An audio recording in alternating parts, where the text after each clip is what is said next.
मैं डॉक्टर संतोष कुमार उपाध्याय अभिनव भारत एकेडमी में अंतर्राष्ट्रीय राजनीति के एक नए टॉपिक के साथ आपके समक्ष पुनः उपस्थित हुआ हूँ। आज एक ऐसा टॉपिक जो अंतर्राष्ट्रीय जगत में बहुत ही पॉपुलर लोकप्रिय है और बहुतायत बोला जाने वाला शब्द, जिसको कुछ लोग वैश्वीकरण, कुछ लोग भूमंडलीकरण अर्थात ग्लोबलाइजेशन वैश्वीकरण या भूमंडलीकरण का क्या अभिप्राय है, इसका वीडियो लेकर के आपके समक्ष पुनः उपस्थित हुआ हूँ। भूमंडलीकरण शब्द आज अंतर्राष्ट्रीय व्यापार में प्रत्येक स्थान पर गुंजायमान है।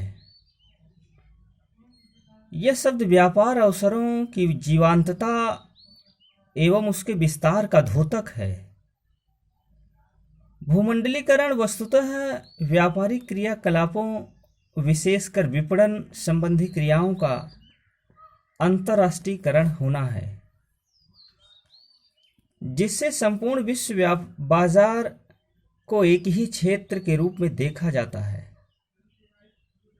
दूसरे शब्दों में भूमंडलीकरण वह प्रक्रिया है जिसमें विश्व बाजारों के मध्य पारस्परिक निर्भरता उत्पन्न होती है और व्यापार देशों की सीमाओं में प्रतिबंधित न रहकर विश्व व्यापार में निहित तुलनात्मक लागत लाभ दशाओं का विदोहन करने की दिशा में अग्रसर होता है। डॉक्टर विमल जलान के अनुसार भूमंडलीकरण शब्द का प्रयोग कई तरह से हुआ है। एक शब्द तो शाब्दिक है कि अब राष्ट्रों के बीच भौगोलिक दूरी बेईमानी हो चुकी है, दुनिया काफी छोटी हो चुकी है और कोई भी देश अपना नुकसान करके ही शेष विश्व को खुद को अलग थलग रह सकता है। भूमंडलीकरण का दूसरा अर्थ ठीक उल्टा निकाला जाता रहा है।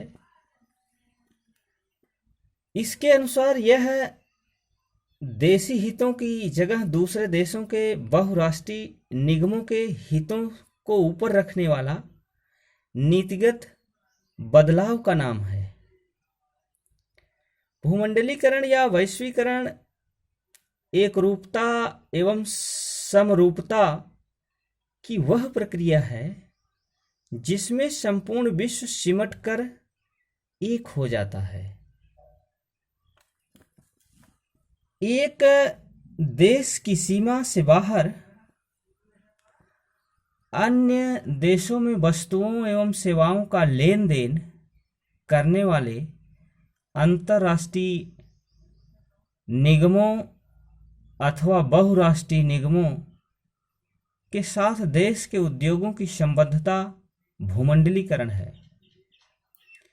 कुछ विद्वान के अनुसार पूरी दुनिया को एक भूमंडलीकरण ग्लोबल विलेज के रूप में मानने की अवधारणा ही वैश्वीकरण या भूमंडलीकरण है। सामान्यतः इसमें निम्नांकित तत्व सम्मिलित होते हैं। नंबर 1 है, संसार के विभिन्न देशों में बिना किसी अवरोध के विभिन्न वस्तुओं का आदान प्रदान संभव बनाने के लिए व्यापार अवरोधों को कम करना। नंबर 2 है, आधुनिक प्रौद्योगिकी का निर्बाध प्रवाह संभव बनाने हेतु उपयुक्त वातावरण का निर्माण करना। नंबर 3 है, विभिन्न राष्ट्रों में पूंजी का स्वतंत्र प्रवाह संभव बनाने हेतु आवश्यक परिस्थितियों को पैदा करना।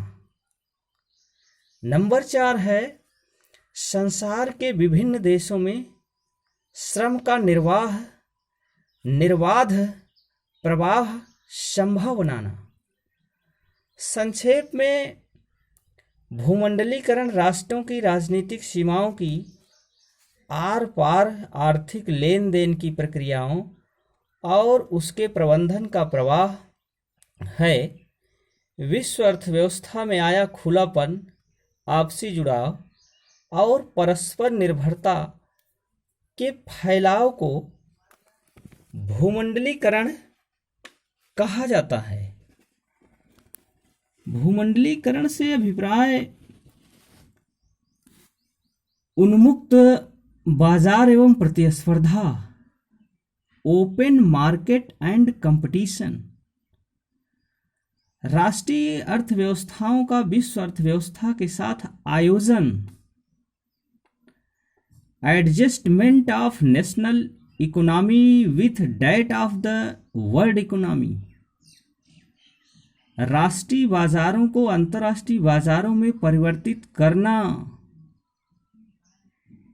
It is conversion of a national market into international one which facilitates the international mobility of factor of production or commodities, thereby taking the best benefit of the factor of production। दूसरे शब्दों में इसे राष्ट्रीय अर्थव्यवस्था का वैश्विक अर्थव्यवस्था के साथ एकीकरण की प्रक्रिया कहा जा सकता है। उन्मुक्त व्यापार की इस व्यवस्था के पीछे सोच यह है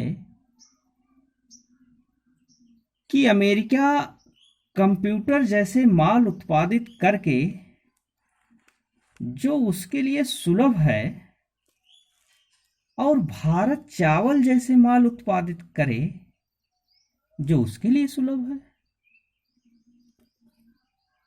जाहिर सी बात है कि भारत चावल निर्यात करके कंप्यूटर आयात करेगा जिससे दोनों देशों का लाभ होगा, और अमेरिका कंप्यूटर निर्यात करके चावल आयात करेगा। तो इस तरीके से ये भूमंडलीकरण और वैश्वीकरण ये बहुत ही लोकप्रिय अवधारणा आज अंतर्राष्ट्रीय जगत में उभर करके सामने आई है। तो आशा ही नहीं बल्कि पूर्ण विश्वास है कि भूमंडलीकरण और वैश्वीकरण के बारे में इसका क्या अभिप्राय है आपके समझ में निश्चित रूप से आया होगा। तो इस वीडियो के साथ यहीं तक, धन्यवाद।